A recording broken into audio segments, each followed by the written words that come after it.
I would just ask for a raise of hands who's here to talk about the regular business item of the Muckenthaler Cultural Center. And seeing that, I would ask my colleagues for your indulgence to move the number 3 regular business item up to the next item of business. I would so move. Second. Great. If there's no dissent on that, then we'll go ahead and do that and take up the Muckenthaler Cultural Center Master Plan next. Good evening, Hugo Carriel, Parks and Recreation Director. This item before you, the Muckenthaler Master Plan, seeks Council's review and approval. As you may know, the current master plan efforts began in 2012. The Muckenthaler sought to lay out a plan for the cultural center that envisioned growth in their programs and the means to sustain their existence. As part of the plan is a strategic expansion of the culture center where a variety of events and programs could take place that would fulfill both goals of sustainability and to continue their programming. The Muckenthaler Center was established in 1965. Consistent with the partnership they have with the city, both parties have collaborated on the master plan through various means that include extensive community outreach. And with that, I'd like to make some brief introductions and acknowledge the ad hoc committee that committed many hours to help shape this master plan before you. From the Muckenthaler Board of Trustees, Fred Alleen, President, I believe he's here in the crowd, and Barbara Gregory, a board member, and I believe also Chris Barnhill, a board member as well. And from the ad hoc committee, Paul Breen, and I believe I did see Paul Breen in the crowd somewhere. Thank you very much. Cindy Kendall and Peggy San Roman. Just a brief overview shows that the review process started in 2013. Essentially, the Parks and Recreation Commission reviewed a first draft of the master plan and felt it prudent to direct staff to ensure that a thorough review of the master plan would take place that would include adequate community outreach. From that point, a number of community meetings and ad hoc committee meetings took place to address various concerns from the community and the immediate neighborhood. What resulted were significant changes to the preliminary master plan. In addition to the master plan, I want to note that concerns were also expressed related to the policies and practices that were being used with respect to events and programming. So in November of last year, Parks and Recreation Commission recommended approval of the master plan to council, and with that recommendation came the condition that their good neighbor policy be revised to address the concerns of the neighbors expressed during the outreach and planning process. I will tell you that a number of methods were used for keeping the community informed of meetings and updates, including a wide radius of mailings, personal phone calls, and site visits with the residents. The community meetings were also well attended and offered a number of opportunities for comment and feedback. Individual comments were also received throughout the entire planning process on an individual basis. And so with that, before you is an aerial shot of the existing master plan, of the existing site. As most of you know, Malvern is to the bottom of the screen. I will point out just a few of the main components of this 8.5 acre site. The existing parking lot is here at the top. You have Adela's lawn just to the south of that. The mansion is here in the center. The theater is at the far south. And the outlying areas are the west lawn, the east lawn, and just a lot of open space with rolling landscape that surrounds the property. Just as a point of interest, the Muckenthaler home was built in 1924. It is on the National Register of Historic Places. And so what you see in front of you right now is the initial master plan that was presented to the Parks and Recreation Commission in 2013. As I mentioned earlier in the overview, they reviewed this, but there was some remaining concerns that perhaps a little bit more public outreach could be conducted. And so based on this first draft, there was input from various sources, including the community and their comments. So what you will notice in the coming slides is a change in the building locations. What you see here, I'll point it out so that you can kind of keep note, but this is one of the original proposed locations of a administration and classroom location. You'll notice that the parking lot is relatively unchanged and not as efficient as it could have been. The other thing you will see is over here, it's kind of an overlay of a projected layout for parking. And what that was going to be proposed at one time was going to be grasscrete, essentially a combination of turf and concrete where it would support parking. But like I said, you'll see in the coming slides some of the changes that were requested by the ad hoc committee and the community at large. So going through that, I just kind of reiterated what those changes were. Again, the office classroom location and the Grasscrete walking path was also redefined as a drought-tolerant demonstration garden. Essentially what that was is that there was a path around the perimeter of the site, and the residents had a little bit of a concern that it would be viewed more as an exercise path, and so that was changed as well. So I'll take you here to the revised master plan, and so as I had mentioned before, right here where the arrow is, the previous slide did show a building that was very obstructive to the views both in and out of the site, and so that was a major concern. And through a series of many meetings and workshops with both the ad hoc and the close by neighbors, it was determined that the location right here, as you see where my arrow is pointing, would be a lot more, would make more sense. It was already an existing footprint. There was a lot of ill-used space, and so that's what became of the new location. In the next coming slides, you'll see what that looks like in an elevation. As well, you'll see that the elimination of Grasscrete extensive parking on the west lawn was eliminated. Again, there was a concern that the natural historic topography of the site would be compromised. And so what happened is the architect went back and really looked into how they could creatively add some more parking spaces into the site. And so what you see here is a much more efficient parking layout. I believe that it went from, I'll check my notes here, but it went from 57 spaces to 147 spaces. With that, what happens is that we would have some overflow parking just on the west edge of the parking lot as well, but a much more efficient plan. This is more of a perspective shot of the site. You're looking from the southeast to the Malvern right here at the bottom of your screen. What you'll see is that the proposed expansion of the theater, which was also one of the major components of the site of the proposed master plan, envelops this existing theater, and it uses this space as an event building and also for their programming. So a multi-purpose building here, also kind of in keeping with the original architecture of the mansion itself right here. And then beyond here, you could kind of see that this is the new proposed location of the classroom and admin building that originally was proposed here on the east lawn. And so here is a shot looking from the parking lot from the north towards the south. You'll see a very nice rendering of what would be a classroom admin building, also a parking lot that really softens the look, and so the views both in and out would be enhanced. And so as with respect to phasing, the first phasing would be the classroom and admin building. Second phase would be various site improvements, such as the walking path, the grounds, the landscaping, and those types of things. And then phase 3 would be, as I mentioned earlier, the theater complex and the multi-purpose events and programming site.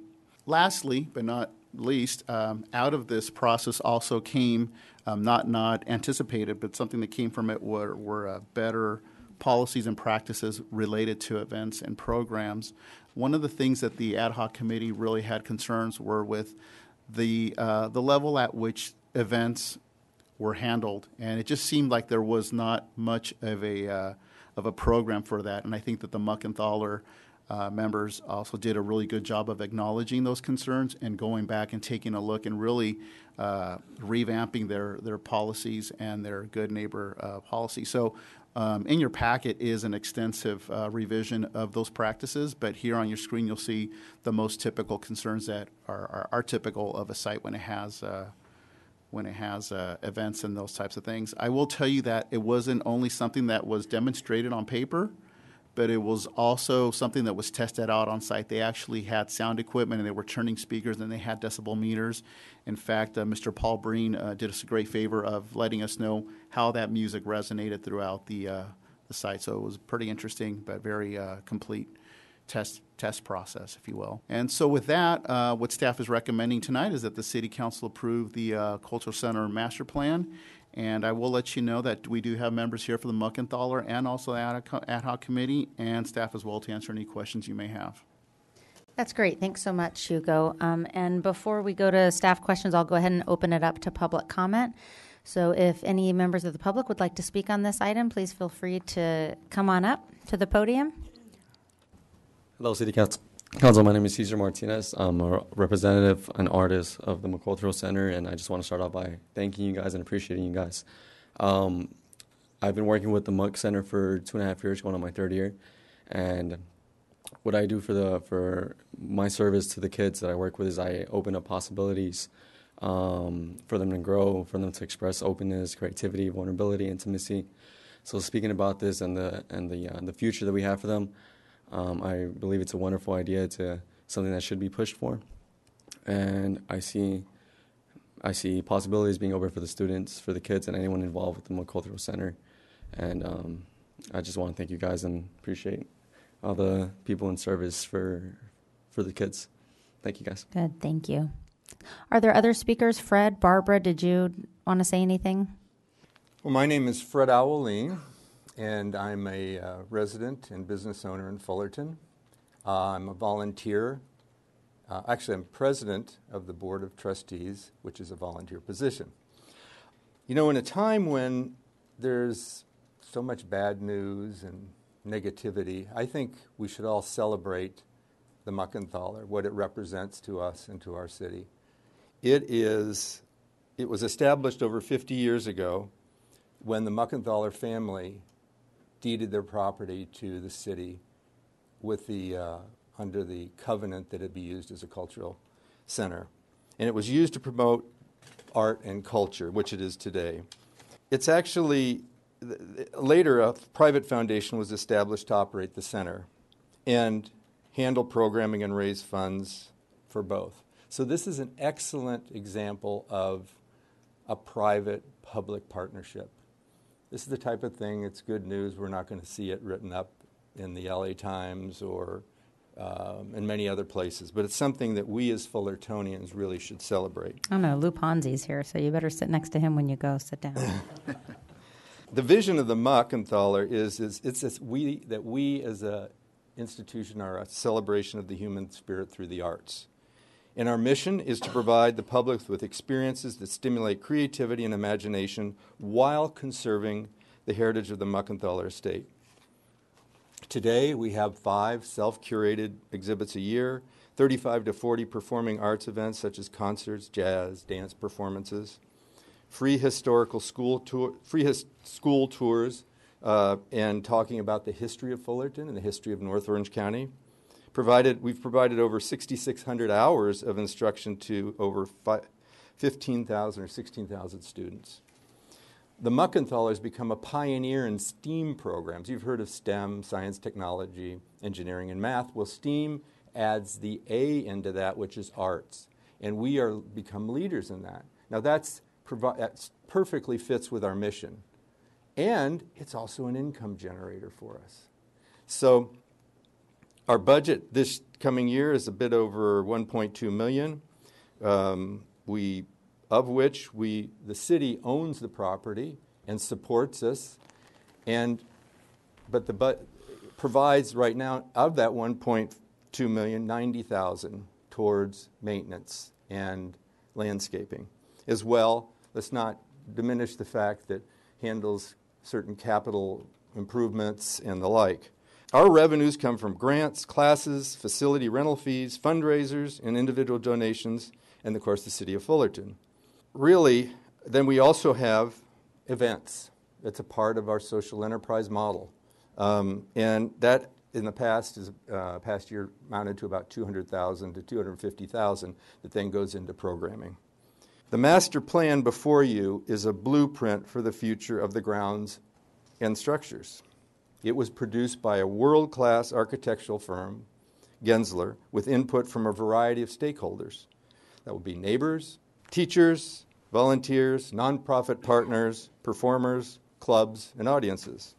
I would urge your favorable consideration of this plan, as well as the ongoing support of the Muckenthaler mission. Thank you. Thank you so much, Fred.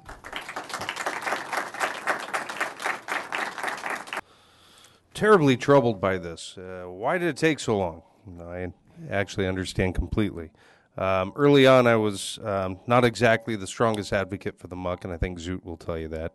And it's taken probably the better part of maybe 5 years, at least 4, to get to understand Zoot's vision, understand the board's vision, understand how the muck suits and fits in with the fabric of this community, and understand the role that it plays. And my biggest concern was always how much public funds go into this and what the return on investment is for the city and for the community. And along with that, things like the impacts to the neighbors and what have you. I think Mr. Breen reached out to the council when I first got elected at voicing his concerns, which raised my eyebrows as to what's going on. So I wanted to make sure that I understood what was going on up there, and so I started going to various events to understand it, to get a feel for the how loud, how big the crowds were, and what have you. And I got to say, I was very impressed with the way everything was handled. For the most part, it was very orderly. The sound seemed like it was under control. But one thing I think the city needs to always look to improve is how to be a better neighbor. I think there's always room for improvement. I know that, whether it be our museum plaza or other events around town that the city has a hand in, we need to be very considerate of all of our neighbors, whether businesses or residents, and be mindful of the impacts that our events will have on them. Simply giving them a notice, telling them this is what's going to happen, just isn't good enough. I think we need to be partners with them, as we apparently have been with the muck. We have been very inclusive with the neighbors, trying to understand what their concerns are and trying to mitigate them as best we can. As we heard earlier with respect to district maps, there is no perfect one. I think it's true with this plan. There is no perfect plan. I think there's just shades of better or shades of worse. And I think this is a very good plan compared to what was originally planned out. I think there are plenty of things that can be improved along the way. I think this plan is loose enough that it gives the board and the city and the neighbors plenty of time for additional input to maybe refine it a little bit and make those improvements. So with that, I'm very happy to be able to support this. And I wish the Muckenthaler and the foundation all the success in the world. Mayor Pro Tem Flory?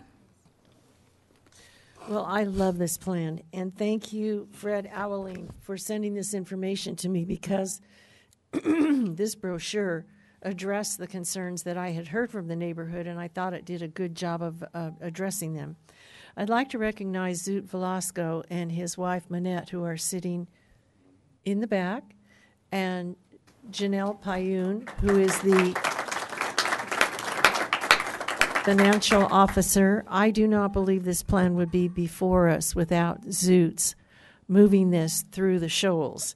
Have there been bumps? You bet there have been bumps. But through the hard work of the Muckenthaler board, primarily Fred Aweling and Barbara Gregory, you've been able to work with the neighborhood, and I'm pretty satisfied that they're going to be loving this plan when it's done.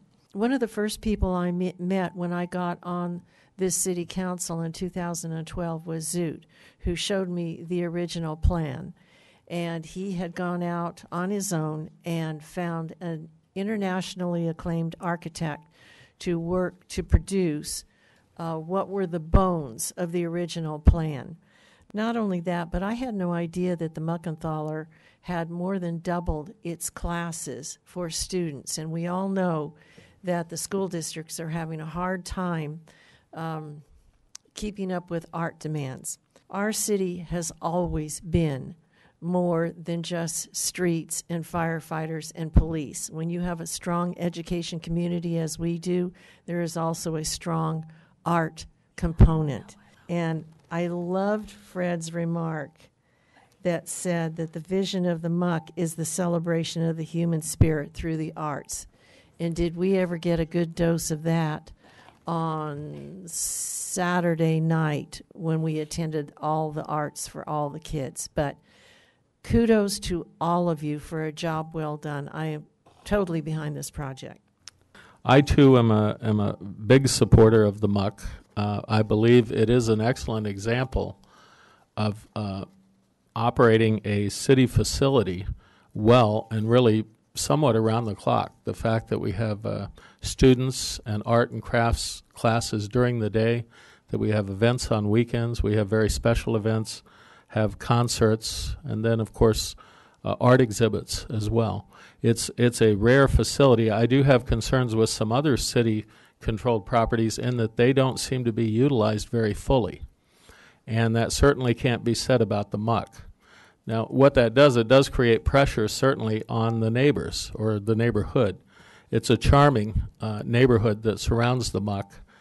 They're fortunate, I think, that the nature of so many of these events doesn't, some of them breed a fair amount of traffic, but in a limited time frame.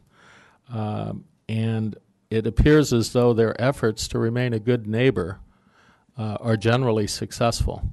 I understand there will be some stresses, but when I've been involved in events which did include meetings which included local neighbors and homeowners, there's been a very open, lively, honest exchange of what the problems and what the concerns are and how best to address those.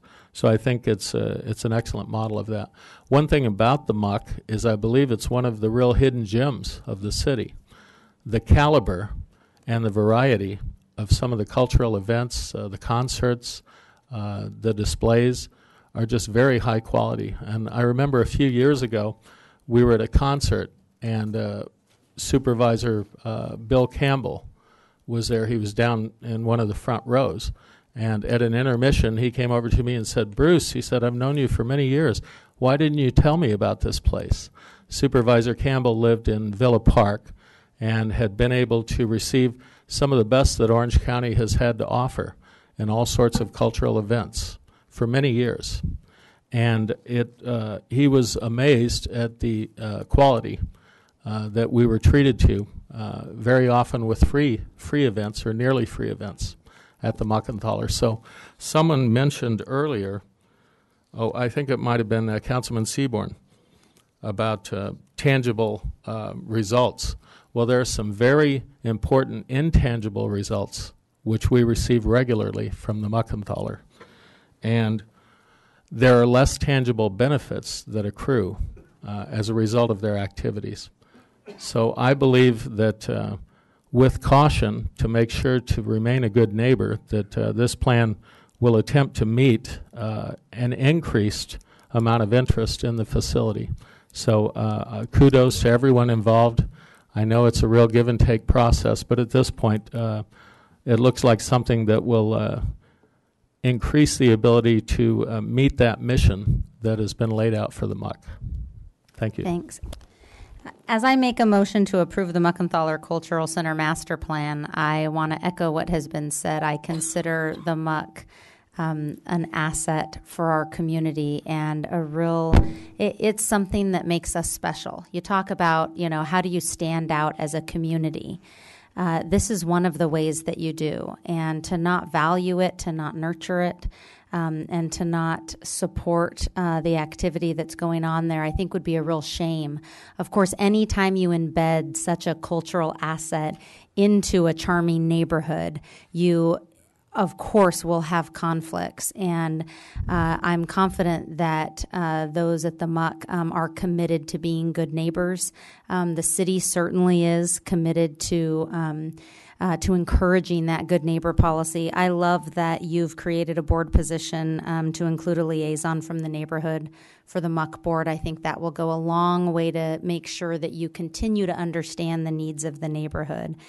And I also want to thank not just Fred and Barbara and the committees that have worked on this, but Zoot and your vision for the Muck and how you have really just raised the profile of not only the Muck, but of all of Fullerton because of the great work from education to art to culture to music and drama that is going on at this center. I'm really impressed with everything that's going on there, and I can't wait to find out who is going to be your first $1 million gift that will challenge your second $1 million gift. Hint, hint for anyone listening. And I think Zoot will start giving out his phone number for that really quickly.